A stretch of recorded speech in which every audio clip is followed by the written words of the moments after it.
नमस्कार दर्शकों, रोज की तरह 8 बजे आप हमारे साथ मौजूद हैं सवाल पब्लिक का शो में। और ये शो वो शो है जिसमें पब्लिक होती है हम सबकी बॉस, क्योंकि पब्लिक है वो सब जानती है। और आज दर्शकों हम आपके लिए लाए हैं एक स्पेशल एडिशन सवाल पब्लिक का। स्पेशल एडिशन इसलिए क्योंकि हमारे साथ आज जुड़ने वाले हैं सम्राट पृथ्वीराज के। और आपसे थोड़ी देर में मैं मिलवाती हूँ सम्राट पृथ्वीराज के जो मेन लोग हैं। मेरे साथ खड़े हैं, दिल की धड़कनें थाम लीजिए, Akshay Kumar. Thank you very much, नमस्कार और बहुत बहुत आपका स्वागत है सवाल पब्लिक का शो पर। और आपको मैंने कमरे में बुलाया इसलिए क्योंकि मैंने सोचा आप भी देख लें कि हम कितनी मेहनत करते हैं। यहाँ जर्नलिस्ट हैं, आप लोग बहुत मेहनत करते हैं, जगह जगह जाके शूट करते हैं। हमारी शूटिंग शायद यहाँ से स्टूडियो तक की होगी, लेकिन मेहनत बहुत जाती है क्योंकि पढ़ना पड़ता है, सवाल पूछने ऐसे पन्ने हमारे पास भी बहुत होते हैं। हमारे पास भी 150 पन्ने आते हैं और आप याद करके सब बोलते तो याद करना पड़ता है, कभी सोच के बोलना पड़ता है, कभी कोई चेंजेस करनी पड़ती हैं। तो कभी डायरेक्टर जो हमारे यहाँ बैठे हुए हैं, अभी आप इनका भी इंट्रोडक्शन कर। डायरेक्टर हैं सम्राट पृथ्वीराज के चंद्र प्रकाश द्विवेदी जी, प्रणाम। और आपको कहा जाता है पंडित विद्वान हैं आप, और देश में इस वक्त इतिहास का क्वेश्चनिंग का दौर चल रहा है। और इसके बीच में आप एक हिस्टोरिकल फिल्म लेकर आ रहे हैं, हिस्टोरिकल लाइफ पर सम्राट पृथ्वीराज चौहान के। मैं पहले पूछूंगी आपसे कि ये जर्नी, ये आपका सफ़र कितना मुश्किल रहा? नहीं, सफ़र कोई मुश्किल नहीं रहा। उसका कारण ये है कि हमारे पास सही इतिहास के पक्ष में बहुत प्रमाण है। ये बात और है कि लोग इतिहास को झुठलाने की कोशिश करते हैं। ये समय ऐसा है जब हम अपनी सारी चीज़ों का पुनर्मूल्यांकन कर रहे हैं। जो अब तक कहने का साहस नहीं था, वो कहने का लोगों में अब साहस हो रहा है। मतलब ये बड़े दुर्भाग्य की बात है कि देश ने अब सच कहने का साहस जुटा लिया है। तो साहस के साथ क्या कहने वाले हैं, आइए चलते हैं स्टूडियो की तरफ। और अक्षय कुमार जी, आप ये मत कहिएगा, और यहाँ देखिए कितने लोग आपको देखने के लिए और आपसे सवाल पूछने के लिए खड़े हैं। और सवाल पब्लिक का है, एक आधा सवाल यहाँ से ले ले। कुछ लड़कियाँ पूछना चाह रही हैं, क्या सवाल है आपका? और पहले नाम। Sir, Devjani here. It's a pleasure to meet you. Pleasure to meet you too. Congratulations on your film, first Thank of you all. very much. You were in Kashi and Somnath recently. Yeah. How was it? Which would be Oh, your the favorite? experience is beautiful. I have a mic. Okay. All right, but thank you. The experience has been beautiful. It was wonderful to go there. I have been to Kashi 3-4 times. Yes. And but Somnath temple I have not been. So this was the first time I went there, and I still remember. I got about 15-20 minutes to stand there in front of the Shivling, and it had some kind of a, जिसको कहते हैं तेज. So that was the kind of a feeling I experienced. I had. And even in Varanasi, you got a chance to take a dive in the Ganga. So Oh yeah. that was beautiful. That was awesome. Thank you very much. हर हर महादेव बोलकर आपने डुबकी लगाई। और लोग बहुत सारे सवाल पूछना चाह रहे हैं। आपने शिवलिंग से ही शुरू कर दिया, तो शिवलिंग पर तो इतिहास पे कितना कुछ पूछा चला जा रहा है इस वक्त शिवलिंग के इतिहास को लेकर। चंद्र प्रकाश जी, ये शिवलिंग के इतिहास पे कोई फिल्म बनाने का आपका कोई मूड हो रहा है? बिल्कुल हो रहा है। वो इसलिए भी हो रहा है कि जब मैंने पहला ही काम शुरू किया था चाणक्य, तब भी कुछ इतिहासकारों ने प्रश्न किया था कि हर हर महादेव का नारा मौर्य काल में या मौर्य काल के पहले कहाँ से आ गया। वही नहीं, उसके साथ भगवा ध्वज पर भी कई लोगों ने सवाल किया था कि भगवा ध्वज उस समय नहीं है। उस समय भी मैंने लोगों को उत्तर दिया था कि हर हर महादेव इस देश का प्राचीनतम नारा है। वो युद्ध का समय हो या शांति का समय, दोनों ही अलग अलग प्रसंगों में वो नारा लगाया जाता है। अक्षय जी, मैं आपसे पूछना चाहती हूँ कि आप सिर्फ एक्टर थे या कैरेक्टर में घुस गए थे? इतिहास से कितना आपको अटैचमेंट हो गई थी ये फिल्म बनाते हुए? जी देखिए, जब मैंने डॉक्टर साहब को पहली बार मिला था तो उन्होंने इसके बारे में मुझे बताया एंड इट वाज मैं आपको बताता हूँ, हमने जितना कुछ जानते हैं वो हमारे टेक्स्ट बुक्स में करीबन सिर्फ 4 लाइनें हैं, सिर्फ 4 लाइनें। ये मैं किताब भी ले आया, मैंने इनको किताब पढ़ाना शुरू ये आठवीं कक्षा की किताब है। तो ये किताब के अंदर आप देखेंगे सम्राट पृथ्वीराज चौहान या हमारे हिंदू राजा के बारे में सिर्फ 4 लाइनें हैं और मुगल एम्पायर की पूरी किताब के अंदर भरी हुई है। ये देखने लायक किताब है बिल्कुल। और ये किताब अक्षय कुमार हमारे साथ लेकर आए हैं और मैं आपको दिखाना चाहती हूं। तो दर्शकों, आप जानते हैं मैं हूं नाविका कुमार, हमारे साथ आज जुड़ रहे हैं अक्षय कुमार साहब और चंद्र प्रकाश द्विवेदी जी।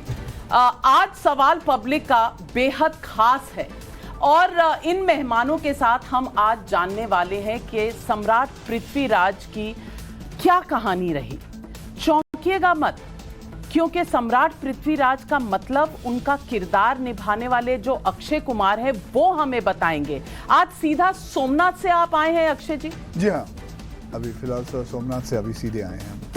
तो सोमनाथ से आप आए हैं, कल आप काशी में थे, ये महज इत्तेफाक है या ये हर हर महादेव का इम्पैक्ट है आपका?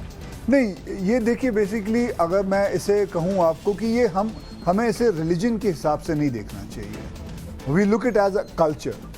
सम्राट पृथ्वीराज चौहान का इतिहास जो है वो गंगा से होते हुए सोमनाथ मंदिर तक जाता है और उसके बाद वो दिल्ली तक आता है। इसके बारे में और डॉक्टर साहब भी आपको बताएंगे कि एग्जैक्टली इसका इतिहास क्या है। इतिहास ऐसा क्यों है चंद्र प्रकाश जी के 4 लाइनों में सिमट के रह गए सम्राट पृथ्वीराज और मुगलों पर किताबों पर किताबें लिखी गईं। और आज तो बल्कि इस देश में ये भी एक डिबेट है कि औरंगजेब की हमें जाना चाहिए उनके कब्र पर और फूल चढ़ाने चाहिए कि नहीं। आप इस डिबेट पर कहाँ खड़े होते हैं?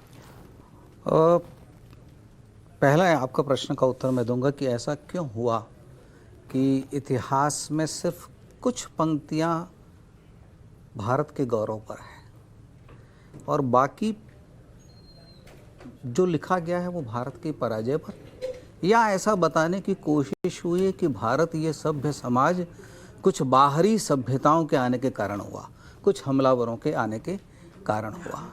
इसका कारण मैं जहाँ तक समझता हूँ कि 1947 के बाद जब देश आज़ाद हुआ तो इस देश को निर्णय करना था कि वो कौन सी चेतना है जिसके आधार पर हम भारत का भविष्य तय करेंगे। अब मुझे यहाँ तक याद पड़ता है कि फ्रांस के एक विद्वान ने कहीं कहा था कि क्या हम आदि गुरु शंकर के अद्वैत या वेदांत के रास्ते पर चलेंगे। तो उस समय के जो राज्यकर्ता थे उनके दिमाग में ये बात थी नहीं। और उसके बाद सेकुलरिज्म के नाम पर, धर्मनिरपेक्षता के नाम पर हम लोगों के मन में एक अपराध बोध पैदा किया गया कि यदि हम मुगल काल के पहले के इतिहास की बात करते हैं, हमारा इतिहास तो वैदिक काल से प्रारंभ होता है, लेकिन ऐसा क्यों हुआ कि वैदिक काल के बाद के इतिहास में हम कभी चंद्रगुप्त की भी जो बात करते हैं वो भी एक पैरा होता है, और ऐसा नहीं है कि उसके बाद के इतिहास में हम लोगों ने सर्वांगीण विकास नहीं किया। और जब मैं ऐसा कहता हूँ तो चाहे वो स्थापत्य हो, चाहे वो कला हो, चाहे वो सभ्यता हो, संस्कृति हो, लेकिन जिन भी लोगों ने आज़ादी के बाद का इतिहास लिखा उन लोगों ने इस बात को छिपाया। अब क्या हुआ है, अब जब पूरे इतिहास का पुनर्मूल्यांकन हो रहा है, उसका एक कारण मैं साफ कहता हूँ, मुझे ये कहने में कोई हिचकिचाहट नहीं होती है कि 2014 के बाद देश में एक ऐसी सरकार आई है जो अपने अतीत पे प्रश्न कर रही है। और सबसे बड़ी बात वो है जो हमारे जवानों को कहते हैं कि कब आप अपने इतिहास को रिक्लेम करेंगे। Now it is the time to reclaim your history. हमने कभी भी अपने इतिहास को रिक्लेम नहीं किया, उसके बारे में जानने की कोशिश नहीं की। इसलिए कुछ फिल्मकारों ने कोशिश की, और जब मैंने अक्षय को कहा कि मैं ये फिल्म करना चाहता हूँ तो इनका यही था कि मैं ये फिल्म तब करूँगा जब इसमें नैरेटिव को बदलने की कोई संभावना हो। यदि वर्तमान नैरेटिव को मेरी फिल्म नहीं बदलती है तो वो एक कोई और साधारण से फिल्म होके और ये भी कारण था कि मुझे तो आप नैरेटिव बदलना चाहते थे, दिस वाज योर डिजायर, तो आप कह रहे हैं कि you went beyond an actor. You have to go beyond an actor because बहुत सारी चीजें हैं जो हमें पता भी नहीं है। जैसे मैं आपको बता रहा हूं, इन्होंने मुझे बताया कि सम्राट पृथ्वीराज चौहान उस वक्त used to talk about women empowerment. Will you believe it? हमें से उस वक्त वो बात करते थे अबाउट वुमेन एम्पावरमेंट, और वो बाकायदा इन्होंने मुझे बताया जो लिखा हुआ है, और आई वाज सरप्राइज। और फिर मैंने कहा ये सीन ऐसे रखोगे? बोला ऐसे के ऐसे ही रखा जाएगा इस फिल्म के अंदर, कि एक फिल्म बना के इसके बारे में बात कर सकूं। लेकिन अक्षय जी, इस वक्त एक दौर चल रहा है जहां लोग नैरेटिव बदलने की बात कर रहे हैं। जैसे चंद्र प्रकाश जी ने कहा कि एक जमाना था कि हमने अपनी हिस्ट्री को क्वेश्चन ही नहीं किया। अगर आप पृथ्वीराज चौहान की भी बात करेंगे तो हमेशा से जो कहानी सामने आई वो स्वयंवर की आई, और उसके बाद कहीं रुक सी गई। मैं पूछना चाहती हूं कि इस फिल्म में नैरेटिव चेंज करने वाली, और मैं ये भी पूछना चाहूंगी क्योंकि मैं पढ़ती हूं और हिंदी इतिहास में, मैं नहीं जानती ये इतिहास सही है या गलत, पर यह कहा जाता है कि 4 बांस 24 गज अंगुल अष्ट प्रमाण, ता ऊपर सुल्तान है मत चुके चौहान। ये जो पंक्तियां हैं बताई जाती हैं कि किस तरह से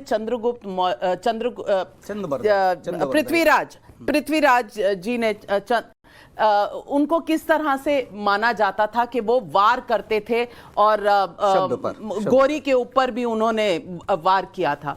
मैं पूछना चाहती हूँ, मोहम्मद घोरी के बारे में हमने बहुत पढ़ा, पृथ्वीराज चौहान के बारे में बिल्कुल कुछ नहीं, ऐसा क्यों? और ये पंक्तियां सच हैं या नहीं? ये लोकमानस में है भारत के, परंतु मूल रासों में पंक्तियां इससे ज़्यादा अच्छी हैं। वो मैं इसलिए बताना नहीं चाहता इस समय कि जब लोग पहली बार सुनेंगे तो उनको लगेगा, और ये आश्चर्य भी होगा। मैं कई बार लोगों से प्रश्न करता हूँ कि ये पंक्तियाँ ठीक है हमारे समाज में स्वीकार्य हैं, पर ये रासों के कौन से संस्करण में है मुझे दिखाइए। मुझे अभी तक विद्वान नहीं दिखा पाए हैं, पर जो मैं दिखा रहा हूँ वो रासों में है। वो जो अंतिम अध्याय है रासों का उसमें है, और वो इससे कई गुना बहुत सुंदर है। इस पर अगली बार मुझे बुलाइएगा तो इस पर मैं आपसे लंबी बात कर सकता हूँ।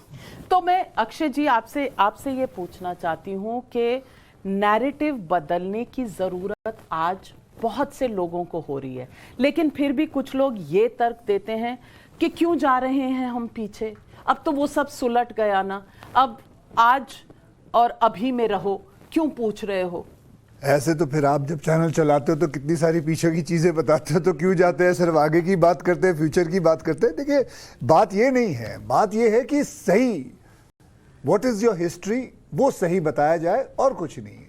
और ऐसे विद्वान जब साथ में हो, 18 साल इन्होंने इस स्क्रिप्ट के ऊपर काम किया है।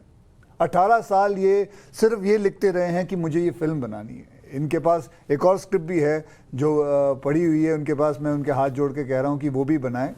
तो अब ऐसे विद्वान हो और ऐसी इनकी स्टडी हो, और इसके बारे में अगर हम लोगों को बताना चाहे, मैं अपने बच्चों को बताना चाहता हूँ कि सम्राट पृथ्वीराज चौहान क्या करते। उन्होंने हिस्ट्री में सिर्फ ब्रिटिश एम्पायर के बारे में पढ़ा है। अगर आप भी जानते हैं, आपने भी पढ़ाई की होगी, और मुगल एम्पायर बच्चों को भी पढ़ाया। हाँ, तो वही देख लीजिए, मुझे भी यही पढ़ाया गया था, मुगल एम्पायर,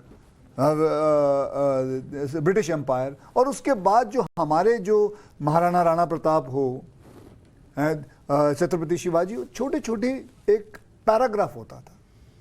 और अगर आप इस किताब को देखेंगे तो करीबन 100 पन्ने सिर्फ मुगल एम्पायर पे हैं, और एक सिंगल कॉलम 2 लाइन सम्राट पृथ्वीराज चौहान पे 2 लाइन है। नहीं, इतिहास के भी अनुपात में देखें कि जिस सभ्यता और संस्कृति के 5000 साल से ज़्यादा है, मैं तो सीधे कहता हूँ कि अनुपात में भी जिन लोगों ने 200-300 वर्ष राज्य किया भारत पर, जिसको इस देश ने कभी स्वीकार नहीं किया, और ये 300 वर्ष और हज़ारों वर्ष का इतिहास कहाँ चला गया।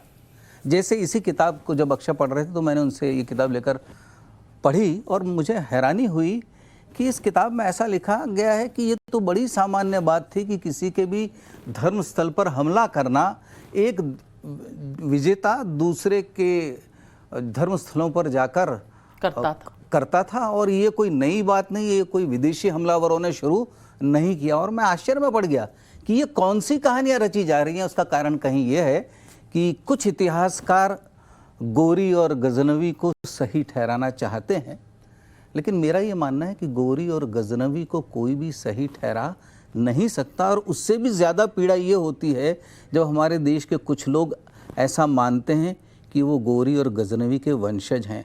मैं आपके इस कार्यक्रम के माध्यम से कहना चाहूँगा कि इस देश में गोरी और गजनवी का कोई वंशज नहीं है। जो गैर हिंदू भी हैं, जो मुसलमान भी हैं, वही भी इसी देश के नागरिक हैं, उनके और हमारे पूर्वज एक हैं। तो जब तक ये नैरेटिव जो ये बार बार बनाया जा रहा है कि आपको अपनी सभ्यता पे गर्व होना चाहिए क्योंकि आपके पूर्वज विजेता थे, मैं उनको स्मरण कराना चाहूँगा कि आपके और हमारे पूर्वज एक ही थे, हमलावर दूसरे थे। बिल्कुल। और यही सवाल मैं आपसे पूछना चाहती हूँ। अक्षय जी, आप कल काशी गए, आज आप सोमनाथ गए, दोनों शिवलिंग के प्रमाण देते हैं। और अब हाल ही में चर्चा चल रही है कि औरंगजेब ने काशी में जो मंदिर ध्वस्त करके मस्जिद बनाया ज्ञानवापी, उसकी तस्वीरें भी आई हैं। उसकी तस्वीरें हैं, कोर्ट निर्णय देगा अपना कि तस्वीरें क्या कहती हैं, पर जो तस्वीरें हैं उसको भी कोई मानने को तैयार नहीं है कि भाई ये लगता क्या है, ये फव्वारा है, ये शिवलिंग नहीं है। कहीं ना कहीं आपको लगता नहीं कि ना सिर्फ इतिहास को हटाया जा रहा है, कॉमन सेंस को भी कहीं ना कहीं हमारी आंखों पर पट्टी बांधी जा रही है। देखिए, आई एम श्योर कि जो हमारी सरकार है, जो हमारे ASI हैं, हमारी जजेस है, they are going to take the right decision to it. And I am sure कि इसके बारे में काफ़ी इतनी सारी बातचीत हो रही है, आपके प्रोग्राम पे बातचीत हो रही है, लोग इसके बारे में जान भी रहे हैं, देख भी रहे हैं और पता भी कर रहे हैं कि हुआ क्या था। आई एम श्योर आर्कियोलॉजिस्ट काफ़ी अंदर मैं तो कहूँगा कि वो आकृति आपके सामने है। ये आकृति कहीं से भी फव्वारा नजर आती है और क्या आकृति में, मैं नहीं कह रही ये क्या है, आकृति है। कुछ लोगों का मानना है फव्वारा है, कुछ लोगों का मानना है नहीं, मेरा मानना है शिवलिंग है। मेरे मन में कोई इसमें दो राय नहीं है, क्योंकि आक्रमणों के पूरे इतिहास को मैंने देखा है और इस देश और 1669 को कोई झुटला नहीं सकता। ये भी लिखा हुआ और उसको श्रीमान इरफान हबीब भी मानते हैं कि औरंगजेब के आदेश से भगवान सलमान खुर्शीद आज के नेता हैं, वो भी मानते हैं, उन्होंने किताब में लिखा। के नटवर सिंह ने भी अपनी पुस्तक में कृष्ण जन्मभूमि में जो मंदिर तोड़े हैं उनका उल्लेख साफ किया है। तो ऐसा नहीं है कि इसके बारे में ये सब इतना सब कुछ है तो फिर अपने आप ही डिसीजन सही टाइम थोड़े दिनों में वही होगा अक्षय, कि जब ये ASI के पास जाएगा, जब एक्सकवेशन होंगे, जब प्रमाण, यही राम जन्मभूमि के मुद्दे पर हुआ था कि श्री राम के जन्म का सर्टिफिकेट दिखाइए कि वो अयोध्या में पैदा हुए थे। कुछ लोग जो कहते हैं कि इस देश में जो चर्चा चल रही है, जो कोर्ट में तय होना है वो कोर्ट में तय होगा, लेकिन चर्चा चल रही है, ये चर्चा पोलराइजेशन है। इस विवाद को आप कैसे देखते हैं? आई डोंट थिंक सो ये पोलराइजेशन है। ये हम अपनी हिस्ट्री को वापस लेना चाहते हैं, अपने पास रखना चाहते हैं, लोगों को बताना चाहते हैं, अपने जनरेशन को बताना चाहते हैं। So I don't think so this is going toward that way. This is, जैसे डॉक्टर साहब ने कहा कि हम सब एक हैं, जैसे हमारे पूर्वज जो हैं, चाहे वो मुसलमान हो, हिंदू हो, सब हमारे हिंदुस्तान के ही हैं। तो ये पोलराइजेशन नहीं है। दिस इज बेसिकली अपनी हिस्ट्री को जागृत करना चाहते हैं, लाना चाहते हैं, लोगों के सामने बताना चाहते हैं कि है क्या। आज मैं ये फिल्म भी बना रहा हूँ, इसीलिए बना रहा हूँ कि मैं बताना चाहता हूँ कि सम्राट पृथ्वीराज चौहान, अपने माध्यम से बताना चाहता हूँ, अपने फिल्म से बताना चाहता हूँ कि उन्होंने किया क्या था, और कोई गलत नहीं बता रहा हूँ, जो रासों में लिखा गया है उसी के हिसाब से। इसीलिए मैंने जब फिल्म साइन भी की थी तो डॉक्टर साहब से पूरा पूछा था, और उन्होंने बल्कि रासों मेरे सामने भी रखी थी और उन्होंने बताया था पूरा, उसके हिसाब से मैंने ये फिल्म साइन करके की थी। अक्षय कुमार जी, मैं अब आपसे दूसरा सवाल पूछूंगी जो आजकल आम तौर पे कहा जाता है, हमें गोदी मीडिया कहा जाता है क्योंकि हम कुछ ऐसे सवाल उठाते हैं। आपको नहीं कहा जाता कि आप एक राइट विंग आइडियोलॉजी से आते हैं और आपकी लीनिंग एक पर्टिकुलर पॉलिटिक्स की तरफ है, इसीलिए अगर इस बात को, अपने हिस्ट्री को सामने लाना, अगर सम्राट पृथ्वीराज चौहान एक हिंदू राजा के बारे में बात करना, अगर वो राइट विंग है तो हाँ भाई, हाँ हूँ मैं। तो इसमें आपको कोई दिक्कत नहीं होती ये कहने की कि आप क्लब कर दिए जाते हैं? क्योंकि आर्टिस्ट कई बार मैंने देखा है, कम से कम बॉलीवुड में, वो थोड़े से नर्वस रहते हैं कि वो किस तरफ उनको क्लब किया जा रहा है। जी वो अपनी जगह सही है, लेकिन मुझे इस बात की कोई गलत नहीं है। जो बात सही है, अगर वो सही सामने आ रहा है, अगर आप सही को ला रहे हो और इतने विद्वान आदमी की अगर इस फिल्म को डायरेक्ट कर रहे हैं और ला रहे हैं, तो मुझे उसमें कोई आपत्ति नहीं है। मैं चलने को, इस रास्ते पे चलने को तैयार हूँ। डॉक्टर साहब, सवाल लोग ये भी पूछते हैं कि आज ही औरंगजेब इतने आइकॉन क्यों, कि उनकी मज़ार पे जाया जाता है, चादर चढ़ाई जाती है, फूल चढ़ाए जाते हैं। क्या आप समझते हैं कि ये प्रोवोकेशन है, या जिस तरह ये ज्ञानवापी का ही केस चल रहा है, इसमें अगर आप देखें तो कुछ लोगों का कहना है भाई ये फेक वीडियो है, कोई कहता है कि आप कैमरे में रखिए जो आपके कैमरे में है, हमें तो इससे कोई फ़र्क नहीं पड़ता, हमने बाबरी मस्जिद खो दी, हम दूसरा मस्जिद नहीं खोएंगे। एक तरह से सेट पोजीशन है, आप इसको चैलेंज करते हैं? मैं इसको बिल्कुल चैलेंज करता हूँ। उसका कारण ये है कि औरंगजेब इस देश के नागरिकों का, मैं हिंदू मुसलमान में बात नहीं कर रहा हूँ, मैं इस देश के नागरिकों का आइकॉन कब से हो गया? उसने ऐसा क्या किया है जिस वजह से इस देश का समाज या भारत उस पर गर्व करे? मैं उसके इतिहास में जा सकता हूँ कि उसके ही एक बड़े भाई हैं दारा शिकोह, जिनकी हम बात नहीं करते, जिन्होंने 52 उपनिषदों का पर्शियन में अनुवाद कराया और उनका सर काट दिया। और उनका सर काटने वाला और कोई नहीं, औरंगजेब ही था, क्योंकि वो काफिर हो गया था, क्योंकि वो सच को ढूंढने की कोशिश कर रहा था। उन्होंने तो यहाँ तक कह दिया कि कुरान जिन छुपी हुई किताबों की बातें करता है वे कुछ और नहीं, उपनिषद ही है। इससे मुल्ला और मौलवियों को बड़ी ताकत मिल गई और उन्होंने औरंगजेब को भड़काया कि तुम्हारे लिए बहुत सही समय है। और न उन्होंने सिर्फ औरंगजेब ने सर काटा, बल्कि उसे शाहजहां के पास आगरा फोर्ट में भेजा। ऐसे व्यक्ति पर यदि मुझे कोई कहता है कि ये मेरे आइकॉन हैं, तो मुझे माफ़ करिएगा, मैं इसको स्वीकार नहीं करता हूँ। मैं तो जाटों तक के इतिहास पर आपको ले जा सकता हूँ कि बाद में जाटों ने क्या किया है उस अत्याचार के विरोध में जो औरंगजेब ने किया था। इससे पहले कि मैं पब्लिक के सवाल लूँ, मैं एक सवाल आपसे पूछना चाहती हूँ। जैसे ही ये फिल्म अनाउंस हुई तो पहले तो नाम को लेकर ही कंट्रोवर्सी हो गई। इस पर कई लोगों ने आपत्ति जताई कि करनी सेना वगैरह ने, जिनका बड़ा बाकी फिल्मों के साथ भी एक हिस्ट्री रही है, कि आप पृथ्वीराज नहीं कह सकते, तो आपने उसको सम्राट पृथ्वीराज कहा। आपको लगा था कि हिस्टोरिकल फिल्म बनाने में कहीं ना कहीं से कोई ना कोई ऐसी कंट्रोवर्सी आएगी? देखिए, ये कंट्रोवर्सी नहीं है। उन्होंने क्या कहा है? उन्होंने कहा है सम्राट ही ना, तो इसमें कोई गलत बात नहीं है। अगर वो सम्राट पृथ्वीराज चौहान चाहता है तो कर लो, सम्राट पृथ्वीराज चौहान कर लो। सम्राट महाराजा पृथ्वीराज चौहान तो ठीक है, वो भी कर लो। और फिर सेंसर बोर्ड ने यूए कर दिया। यूए कर लिया मतलब यूए सर्टिफिकेशन। हाँ, उसमें क्या हुआ? उसमें कोई समस्या नहीं है, कोई समस्या नहीं। तो ये हिस्ट्री सबकी तरफ नहीं जानी चाहिए? जानी चाहिए, बिल्कुल जानी चाहिए।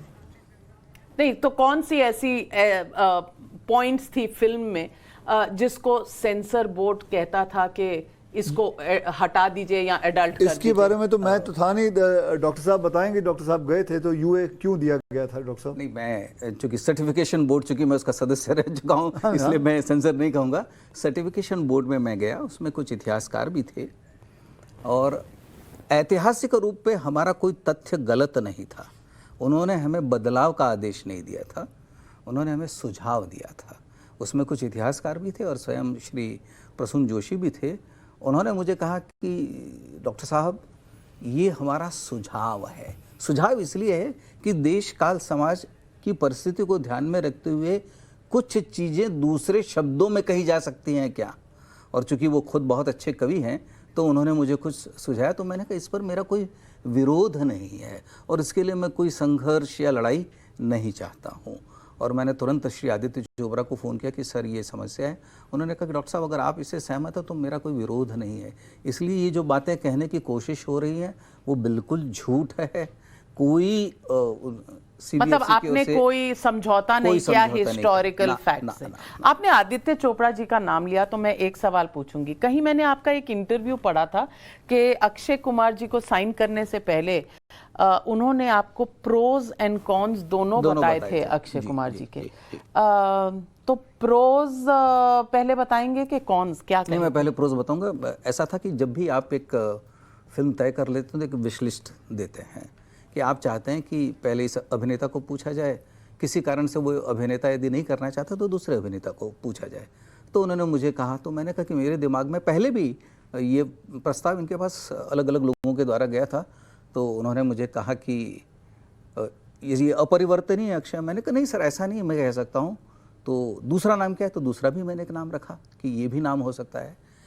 उन्होंने कहा कि देखिए डॉक्टर साहब, मैं अब इन दोनों के गुण और दोष आपको बताता हूँ और उसके आधार पर आप तय करिए कि आप, क्योंकि दोनों को ही के पास में जा सकता हूँ, दोनों ही मुझे सुलभ हैं। तो मैंने कहा बताइए। तो बोले अक्षय कुमार गाय है। गाय है? गाय है। मैंने थोड़ी कहा गाय है, वो भी उसको जहां ले जाओगे, सिंबल है। हाँ, हिंदू सिंबल है। उसे जहां ले जाओगे वो चला जाएगा। जो कहोगे वो करेगा। आपसे कोई बहस, कोई विवाद ये सब नहीं करेगा।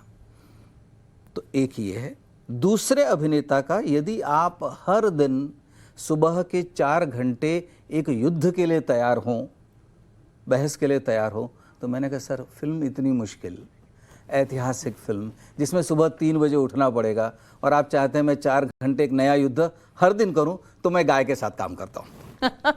तो चलिए, बस यही कारण था। हाँ, नहीं, ऐसा नहीं। शाबाश, शाबाश। तो आपकी एक्टिंग नहीं थी, आपका जो एक आइकॉन स्टेटस है राइट विंग के साथ, एक इतिहास बदलने वाला, नैरेटिव चेंज करने वाला पावरफुल व्यक्ति, ऐसा कुछ भी नहीं था। आप गाय थे, आप गाय थे, इसीलिए आप चुने गए। कोई बात नहीं। मैं इनको अभी अगर गाय होके मुझे अगर ये फिल्म में काम करने मिला, मुझे गाय होना बहुत मंजूर है और क्यों नहीं, ये तो बहुत ही अच्छी बात है इन्होंने कही है ना। पर मैं नहीं, आपको पर कहीं ना कहीं थोड़ी सी तो आपको दिक्कत हुई। बिल्कुल नहीं, उनकी बात से आपने कहा तो सही। मैं तो उनके हाथ पैर जोड़ रहा हूँ, अगली फिल्म भी कर लो, कहाँ से दिक्कत होगी, गाय मौजूद है। नहीं ललिका जी, वो जो बोल नहीं रहे हैं, इनके पास में और एक पौराणिक आख्यान के लिए गया था। मैं मिथक शब्द इस्तेमाल नहीं करता हूँ, पौराणिक आख्यान के लिए गया था और मैं इनको नायक का रोल नहीं दे रहा था और उन्होंने इसको स्वीकार भी किया। फिर मुझे 4 दिन बाद में बुलाकर पूछा कि तुम मुझे मुख्य भूमिका क्यों नहीं दे रहे हो। तो इन्होंने मुझे सिर्फ मारा नहीं उस दिन। मैंने कहा कि इस भूमिका के लिए जिस तरह का स्वर मैं सुनना चाहता हूँ वो स्वर आपके पास नहीं है, पर मैं इस पर सोचूंगा। और फिर 4 दिन बाद में गया कि नहीं, हमारे निर्माता इस बात के लिए तैयार है कि अगर अक्षय कुमार इसकी प्रमुख भूमिका करते हैं तो मैं बिल्कुल तैयार हूं। तो कई बार मैं कहता हूं कि मुझे भी बाहर निकलते वक्त लगा कि आपने मुझे मारा क्यों नहीं, क्योंकि उस आपको मैं याद दिला दूं, आंखें का सेट था विपुल शाह के, मैं आपसे मिला था। मैं इससे पहले कि नैरेटिव बदलने वाली जो आपने बात कही, इससे पहले कि मैं उस सवाल पर आऊं, पब्लिक से सवाल आ रहे हैं। बिहार से एक सवाल है, Golu Singh, cute Golu Singh to the guy on the panel. सवाल क्या है? गोलू सिंह जी नमस्कार, सवाल पब्लिक का शो पर आपका स्वागत है। अक्षय कुमार जी से सवाल है या चंद्र प्रकाश जी से सवाल है?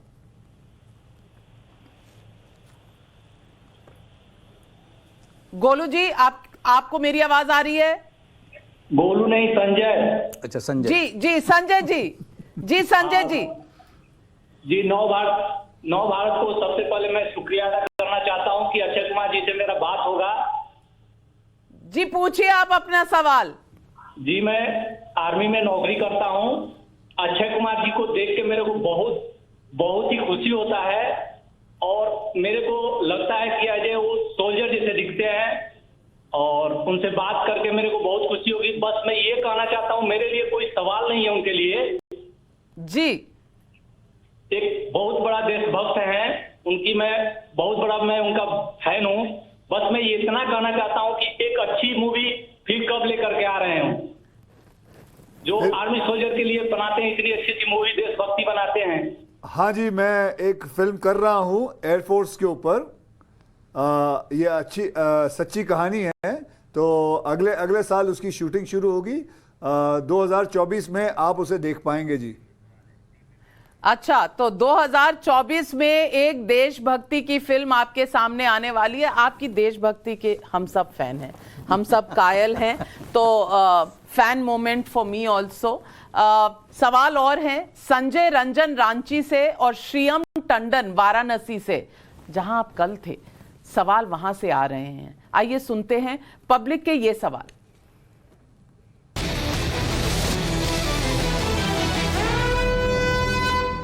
मेरा सवाल यह है कि अगर अक्षय कुमार को भगवान शिव की आराधना करनी होगी तो वो सबसे पहले कौन सा मंदिर चुनेंगे? अक्षय कुमार जी से ये पूछना चाहती हूँ कि ज्ञानवापी पर जो नया वीडियो टाइम्स नाउ नवभारत ने डाला है, वो उस पर क्या सोचते हैं? तो सबसे पहला सवाल है कि मैं कहाँ जाऊँगा। तो कौन से मंदिर में जाएंगे? पहले तो मंदिर में सोमनाथ मंदिर ही जाऊँगा, जहाँ मैं हो आया हूँ। और दूसरा सवाल उन्होंने ज्ञानवापी पे पूछा। इसके बारे में मैं यही कहूँगा कि जो वीडियो है जो आया है, उसके ऊपर सरकार या फिर हमारे ASI वाले आर्कियोलॉजिस्ट एंड जजेस, they are better off to say about it and they know much more। क्योंकि हमने तो सिर्फ वीडियो देखा है, हमको तो समझ में इतना नहीं आएगा जितनी वो उन लोगों को समझ आएगी देखने में क्या है। And I'm sure they will come out with the right decision। लेकिन देखने में क्या लगता है, ये तो अपनी आंखों पे। देखने में बिल्कुल लगता है, शिवलिंग ही लगते हैं, बिल्कुल लगते हैं। और ये जो ऊपर एक शिवलिंग के ऊपर कुछ काटा हुआ वो 5 फांक सा है, अगर हम वो तस्वीर स्क्रीन पर दिखा सकें, वो आपको लगता है कि कुछ उसके ऊपर बनाया गया है या वो शिवलिंग का हिस्सा ही लगता है? जी, इसके बारे में मेरी कोई जानकारी नहीं है। जिस चीज़ के बारे में कोई जानकारी नहीं हो, मैं उसके बारे में कुछ कहना सही नहीं समझता हूँ। फेयर इनफ, आपने ये कहा। अक्षय जी, मैं एक और सवाल आपसे पूछना चाहती हूँ। कश्मीर फाइल्स हाल ही में एक फिल्म आई थी जिसने नैरेटिव चेंज करने की कोशिश करी, और उस फिल्म को लेकर भी बहुत कंट्रोवर्सीज हुई। मैं इसलिए ये सवाल पूछ रही हूँ क्योंकि इतिहास में जा रही है, ये बहुत पीछे का इतिहास नहीं है जितना सम्राट पृथ्वीराज का इतिहास आप ले जा रहे हैं, लेकिन फिर भी 32 साल पुराना इतिहास है। इसमें भी अगर आप देखें तो बहुत से लोगों को बहुत सी चीज़ें मानने में दिक्कत होती है और एडमिट करना लोगों के लिए मुश्किल होता है।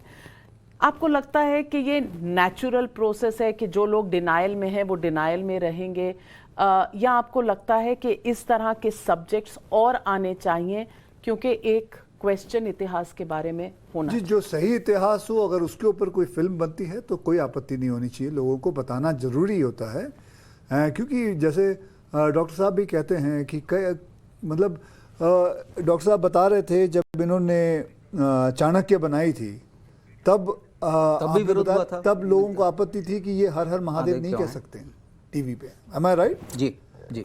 तो तब ये बोला ही नहीं जा सकता था। हाँ हाँ। And it was a very shocking thing.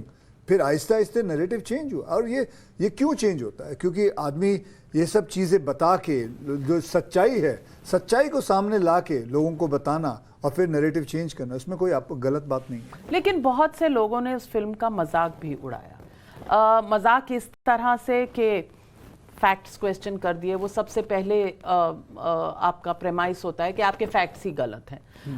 दूसरा, लोगों ने ये भी कहा कि ये एक ऐसी फिल्म है जिसको पूरी की पूरी सरकार एंडोर्स कर रही है, एडवर्टाइज कर रही है, और ये एक जॉइंट प्रोजेक्ट है सरकार के बीच में, फिल्म मेकर्स के बीच में। आपको लगता है कि ये उस फिल्म के साथ न्याय था? ऐसा तो मेरे साथ भी कई बार होता है। टॉयलेट एक प्रेम कथा जब बनाई थी तब मुझे भी कहा गया था कि सरकार ने इसको फाइनेंस किया है। तो ये सब चीज़ें चलती रहती हैं, ये इतना सब कुछ सोचना नहीं है। अगर यही सोचते रह गए तो फिल्म बनाना तो बंद ही कर देते हैं। आज मैंने 150 फिल्में बना ली हैं अपने बैनर में, करीबन 35 फिल्में बना चुका हूँ। और 30 साल का करियर है आपका? मेरे 30 साल का करियर है। और कितनी फिल्में टोटल? मैं करीबन कर चुका हूँ 145-150 के करीब ही हूँ मैं। नहीं, 150 पे तो लोग सेलिब्रेट करते हैं, मतलब 1.5 सेंचुरी होती है, तो 145 कि 150?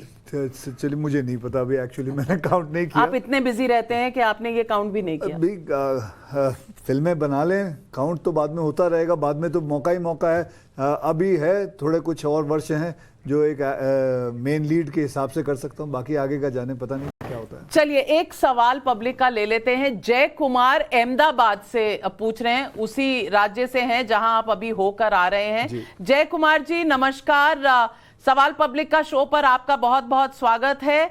क्या सवाल है और किसके लिए है, अक्षय जी के लिए कि डॉक्टर चंद्र प्रकाश जी के लिए? मैम नमस्कार, मेरा जो सवाल है वो अक्षय कुमार जी के लिए है। सर सबसे पहले तो all the best for your movie.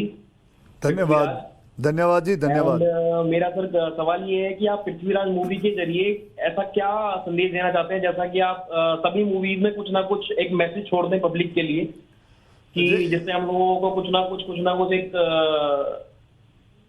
जी मैं इस फिल्म के दौरान मैं बताना चाहता हूं कि हमारे अगर आपके बच्चे हों तो बच्चों को जरूर लेके जाइएगा ये फिल्म दिखाने के लिए। थैंक यू जय कुमार जी, आपका सवाल बहुत अच्छा था और अक्षय जी ने बिल्कुल दिल से जवाब दिया। 2 और सवाल है पब्लिक के। नैन्सी साहू दिल्ली से और विवेक शर्मा देहरादून से पूछ रहे हैं सवाल। आइए सुनते हैं इनके सवाल।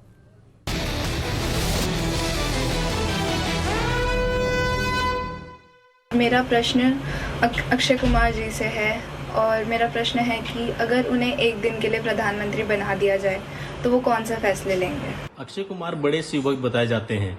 ज्ञानवापी को लेकर उनकी दिली इच्छा क्या है?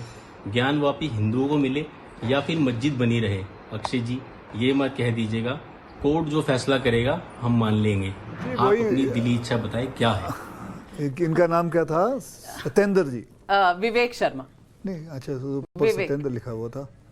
सत्येंद्र जी, सत्येंद्र जी मैं अभी भी यही कहूंगा, क्योंकि न्याय से ऊपर कोई नहीं होता। मेरा मानना यही है कि जो न्याय है, जो सच है वो सामने आए। उसी हिसाब से मैंने ये फिल्म भी बनाई है। और मैडम का नाम क्या था? नैन्सी साहू। नैन्सी, उन्होंने पूछा था आप एक दिन के लिए प्रधानमंत्री बनो। जी देखिए, मेरा जो कटआउट है वो प्रधानमंत्री के लिए नहीं बना, मेरा कटआउट है एक्टर बनने के लिए। और मैं बहुत खुश हूँ अपने इस छोटे सी दुनिया के अंदर। और ये तो मतलब मैं हमारे प्रधानमंत्री को देखता हूँ, वो इतना काम करते हैं। आई डोंट थिंक सो मेरे बस की बात है कि मैं इतना एक दिन भी काम कर सकूँ। तो मैं अपना एज एन एक्टर, आप कैसे कह सकते हैं, क्योंकि आपके तो वीडियोस चले हुए हैं सोशल मीडिया में कि आप 4 बजे वर्कआउट करते हैं, उसके बाद आप काम पे जाता हूँ। मैं अपने लिए काम कर सकता हूँ। एक इंसान अपने लिए या अपने जितने भी स्टाफ है उनके साथ मिलके पूरा देश नहीं संभाल सकता। पूरा देश संभालना बहुत बड़ी बात है। वो इंसान जो पूरा देश संभाल सकता है वो मैं नहीं कर सकता। लेकिन कहीं ना कहीं कुछ देश के लिए करने के लिए फिल्मों के अलावा, बस फिल्मों के हिसाब से मैं फिल्में बना सकता हूं। और फिल्मों के दौरान फिल्मों के लिए मतलब फिल्म के जरिए मैं बहुत सारी चीज़ें करने का मुझे मौका मिल जाता है। मैंने इतनी मतलब ऐसी फिल्में बनाई जो लोगों में वाकई में गई है। मैं अपनी तारीफ नहीं करना चाहता, लेकिन मैं अपने आप को बहुत लकी मानता हूं। जैसे कि मैंने टॉयलेट एक प्रेम कथा मिली, सैनिटरी पैड पे आज तक कभी ने किसी ने फिल्म नहीं बनाई, वो फिल्म बना ली मैंने। एयरलिफ्ट, जिसके बारे में किसी को पता ही नहीं था कि 1,70,000 लोग कुवैत में फंसे हुए, कहाँ Indian air force, air India, Indian airlines जाके उनको बचा के लेके आई। और ऐसी बहुत सारी कहानियाँ, जैसे ये वाली भी कहानियाँ हैं। तो मैं बड़ा खुश हूँ अपनी फिल्में लेके और उसके दौरान अपने लोगों को बताना। केसरी में मैंने किया था। बिल्कुल, और केसरी का आपका वो गाना बहुत एक वही हिस्टोरिकल थी। हाँ, तेरी मिट्टी में मिल जावा, मनोज मुंतशिर का लिखा हुआ। जी। और वो आए थे और गा कर गए थे यहाँ स्टूडियो में, मनोज मुंतशिर जी, और आपको याद करके गए थे यहाँ पे। केसरी और सम्राट पृथ्वीराज 2 हिस्टोरिकल फिल्म्स हैं।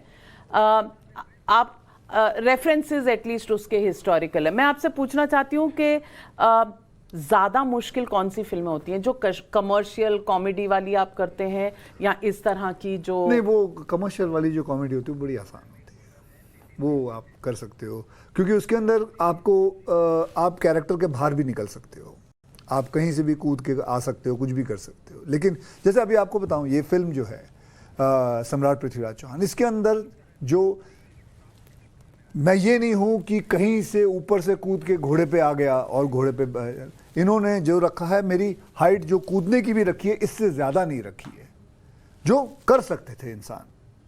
मतलब he is not gone out of it. इसके अंदर जो कुछ भी आप देखोगे, ये एक नेचुरल एस्पेक्ट है, ना कि एक कमर्शियल सिनेमा के हिसाब से कि सम्राट पृथ्वीराज चौहान कहीं से भी कूद सकते थे, 15वीं मंजिल से हाँ, नीचे। वो सब नहीं है। तो ये जो कैरेक्टर, पर आप तो स्टंट्स करने में मैंने सुना है बड़े बेबाक तरीके से करते हैं, तो थोड़ा सा pushing the boundaries still a human being can do. मतलब मैं भी जो स्टंट करता हूँ वो काफी मतलब रिहर्सल्स के बाद काफी सेफ्टी को लेके वो तब हुआ जाता है, वरना थोड़ी इतना आसान तो खिलाड़ी कुमार से अब जो दौर अक्षय कुमार का, इसमें आप अपने आप को क्या कहेंगे? क्या कहूँ, मतलब खिलाड़ी कुमार, अब पृथ्वीराज चौहान, सम्राट कुमार। नहीं, सम्राट कुमार कहाँ? देखिए, मैंने गलत तो नहीं कहा, है ना?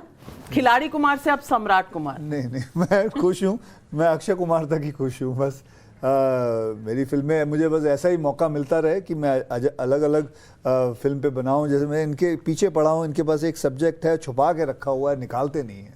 शायद किसी खान को देना चाहते हो? ना। क्यों? आप धर्म देख के देते हैं फिल्में? नहीं, ऐसा नहीं है। पूछा मैंने, मेरा काम है सवाल पूछना, मैं तो गूगली मारूंगी। नहीं, बिल्कुल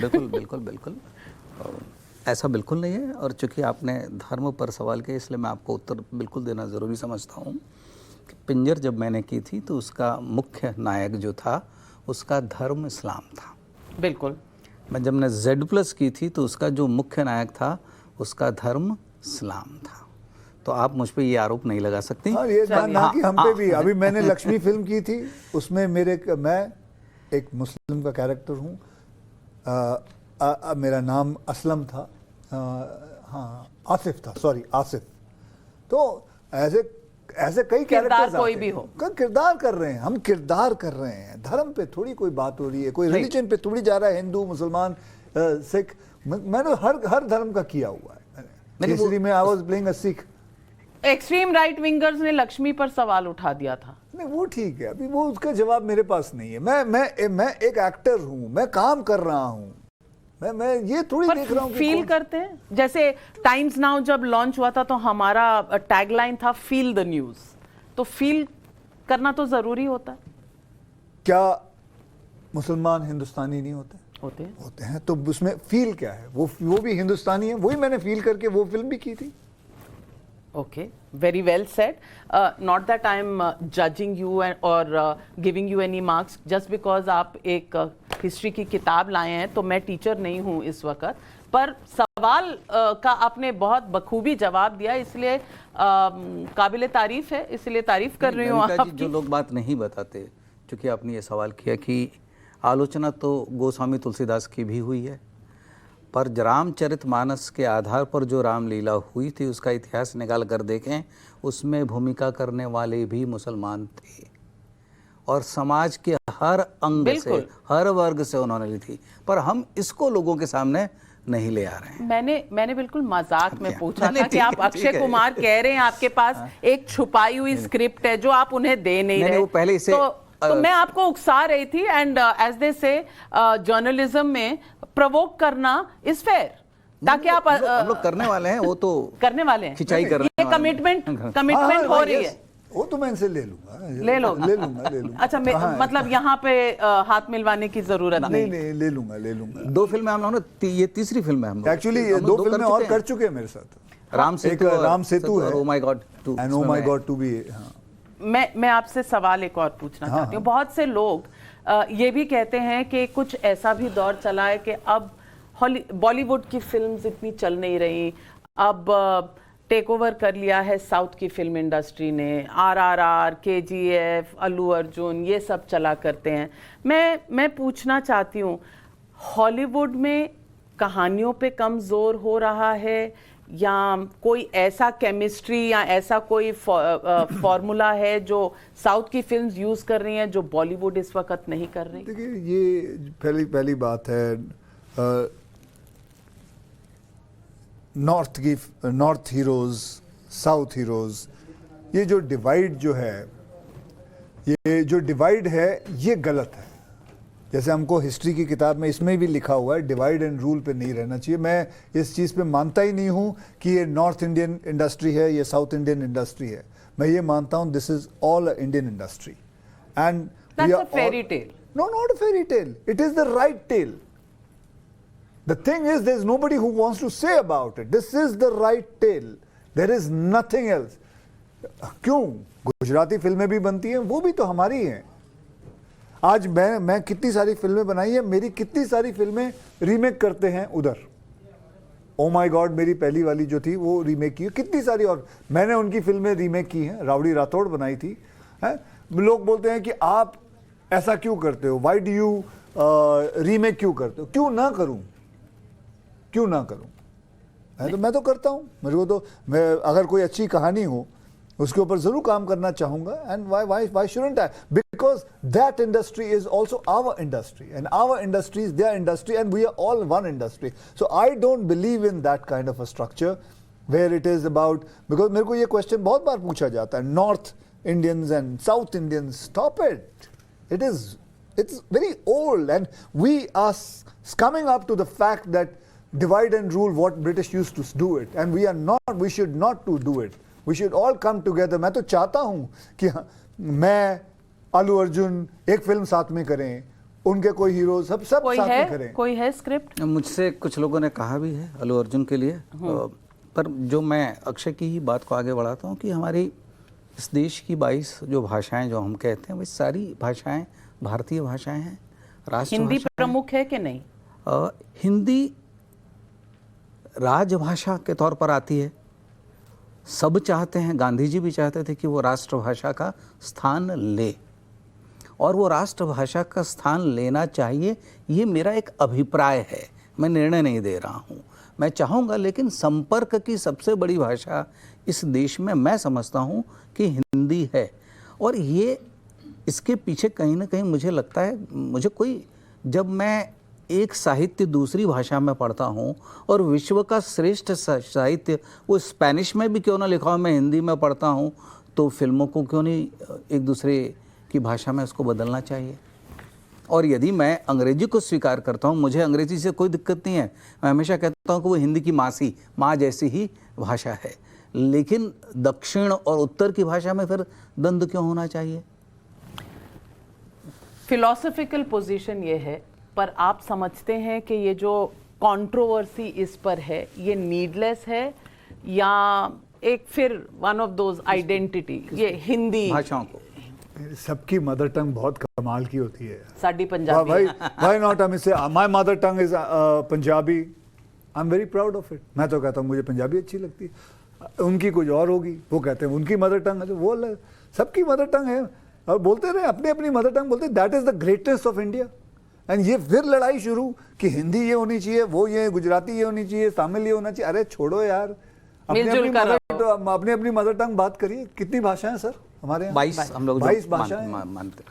चलिए अक्षय जी, शो खत्म होने से पहले मेरी एक रिक्वेस्ट है आपसे। मैं आपके साथ एक रैपिड फायर राउंड करना चाहती हूँ। Rapid fire? लेकिन मैं इतना रैपिड नहीं कर पाऊंगा, मैं थोड़ा वक्त लूंगा। क्यों? क्योंकि मैं मेंटल मैथमेटिक्स नहीं कि स्कूल में कभी? नहीं, हमें देखिए, मैं 30 साल से इंडस्ट्री में हूँ, मुझे पहले डायलॉग दिया जाता है, उसको फिर याद किया जाता है, फिर बोला मैं ऐसे सवाल मुझे ना कि एक्टर, मेरे को डायरेक्टर आके बोलता जी रैपिड फायर ये बंद कर दो, अब तुमने एक्टिंग नहीं, मैं तो ऐसे जनरल सवाल पूछूंगी कि जनरल पूछिए, जनरल। चलिए, तो मुझे ये बताइए कि घर में बॉस कौन है, ट्विंकल या आप? जी ऑब्वियसली माय वाइफ। ये कहने के लिए है कि नहीं, ये कहने के लिए नहीं है, मेरे घर में यही होता है। अच्छा, आपकी फेवरेट ऑल टाइम फिल्म? मेरी खुद की मेरी ऑल टाइम फेवरेट फिल्म अगर मैं कहूँगा तो मैं केसरी केसरी जी। ओके, मैं मिट्टी में मिल जावा, याद आ गया। अच्छा, favourite all time Hindi film? Hindi film मुझे अच्छी लगती है पड़ोसन। वाह, हमारे विचार मिलते जुलते हैं। तो अब अगला सवाल पूछती हूँ। फिर आप और मैं पड़ोसन साथ में मिलके देखेंगे। देखेंगे या मे भी पड़ोसन 2 बनाएंगे। ठीक है, पड़ोसन 2 बना देते हैं। मैं कोशिश करूंगी कि कुछ लिख के दे दूं जो मेरा वर्जन एज अ बॉलीवुड बफ, जो मेरा वर्जन ऑफ पड़ोसन होगा। और सत्य कहानी बनाएंगे आपके पड़ोसी के ऊपर। हाँ बिल्कुल, चलो जो पड़ोसी हम ढूंढ लेंगे जिसके बारे में बनानी है। Your favourite politician, Modi, Rahul Gandhi या Kejriwal? Modi ji. Your best friend, Salman Khan, SRK, Aamir Khan? मतलब मैं इन सबसे तीनों में से I am close with Salman Khan more. और वैसे इंडस्ट्री में आपका बेस्ट फ्रेंड? एक्चुअली मैं ज्यादा नहीं है, मेरे इंडस्ट्री में कोई ज्यादा फ्रेंड नहीं है। मैं तो जो आदमी सुबह 4 बजे नहीं, उठता मैं हो? क्योंकि मैं जाता नहीं हूँ, सोशलाइज नहीं करता हूँ, तो मेरे फ्रेंड्स नहीं है। मेरे फ्रेंड्स हैं मेरे स्कूल के 3 पर मित्र आपको हैं। लगता है कि खान के खिलाफ अक्षय कुमार का सक्सेसफुल होने का कोई खास फिर वही फॉर्मूला? खिलाफ, नविका जी, कहाँ से ये खिलाफ हुआ? कंपटीशन तो है ना। अब हमारा चैनल वर्सेस, हम रियल वर्ल्ड में रहते हैं। देखिए, रियल वर्ल्ड में आप रहते हैं, लेकिन मैं एक वर्ल्ड में रहना चाहता हूं। मैं कोई महालक्ष्मी का घोड़ा नहीं हूं जो कंपटीशन में रहूंगा, नंबर 1, नंबर 2, नंबर 3 वर्सेस। मैं कोई घोड़ा नहीं हूं, मैं एक इंसान हूं। मुझे नहीं करना ये काम। मुझे कोई नहीं है कि खान, अक्षय कुमार। मैं अपना काम कर रहा हूं। और देखिए, मैं आपको बताता हूं, 180 फिल्में बनती है इंडस्ट्री में। गिनती के कितने एक्टर हैं? 6, 7, 10। और क्या उसमें से मैं 1, 4 कर लेता हूं, बाकी सब 2, 2, 1, 1 करते हैं। ठीक है, कितना काम पड़ा, क्या कंपटीशन लड़ेंगे? चलिए, आपके यहाँ है वो TRP का कंपटीशन है, हमारे यहाँ नहीं। हमारे पास बहुत काम है। हाँ, आपका भी तो बॉक्स ऑफिस पे कितने 100 करोड़। तो वो तो अच्छी बात है ना। वो तो इसलिए होता है ताकि हम बड़ी बड़ी और फिल्में बना सके। तो हमारा भी TRP इसलिए होता है ताकि हम और चैनल खोल सकें। तो कितने खोलोगे? अब क्या बच्चे की जान ले लोगे? अच्छा, जाने से पहले जो मेरे भी और आपके भी क्रिटिक्स होंगे, वो एक सवाल का जवाब जरूर चाहेंगे आपसे। जी। आपका फेवरेट फ्रूट कौन सा है? मेरा फेवरेट फ्रूट मैंगो। और कैसे खाते हैं? मजे लेकर। Well, for being yourself, Akshay Kumar, इतनी बेबाकी से और इतने दिल से और इतना हंसा कर आज दर्शकों को कि शायद आज हमारे देश का हैप्पीनेस कोशेंट, खास करके जो लोग टाइम्स नाउ नवभारत देख रहे होंगे, उनका हैप्पीनेस कोशेंट बढ़ गया होगा। Thank you very much for joining us. Thank you doctor Chandra Prakash. आपसे ज्ञान और भी लेना है और जरूर हम आपके साथ दोबारा बैठेंगे, क्योंकि इतिहास में हमारा भी इंटरेस्ट है, हमारे दर्शकों का भी, और ये कड़ी चलती रहेगी। तो दर्शकों, इजाजत दें। आज का सवाल पब्लिक का शो आपको कैसे लगा जरूर लिखकर भेजिएगा। मैं लेती हूं आपसे इजाजत। नमस्कार, पर जाइएगा मत, क्योंकि आ रहे हैं प्रोफेसर सुशांत सिन्हा लेकर न्यूज की पाठशाला।